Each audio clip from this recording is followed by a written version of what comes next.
دیکھیں، اگر تو ایک آدمی کسی دکاندار کے پاس جاتا ہے اور اس سے یہ کہتا ہے کہ میں آپ کے لیے گاہک لے کر آؤں گا، آپ کوئی بھی چیز اس کو بیچیں، کتنی کی بھی بیچیں، مجھے اس سے کوئی غرض نہیں ہے،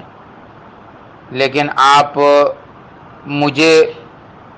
کچھ مقرر کر کے بتائیں کہ آپ مجھے کیا دیں گے،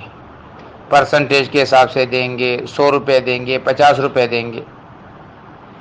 تو اس صورت میں یہ گاہک لا کر اس کے سامنے اور اس سے کچھ نہ کچھ طے کرا کر لینا، یہ تو شرعاً جائز ہے. لیکن اگر وہ اس سے دکاندار سے یہ کہتا ہے کہ جو بھی چیز آپ بیچ رہے ہیں آپ اتنے کے بجائے اتنے کا بیچیں، اور آپ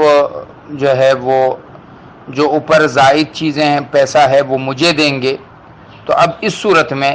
یہ معاملہ کرنا درست نہیں ہے، کیونکہ اس میں ایک طرح سے وہ دکاندار اور یہ جو لانے والا ہے یہ اس گاہک کو دھوکہ دے رہا ہے، اور یہ دھوکہ دینا یہ شرعاً جائز نہیں ہے. البتہ اگر وہ دکاندار اپنے نفع میں سے کوئی حصہ اس کو مقرر کر کے دیتا ہے تو وہ جائز ہے.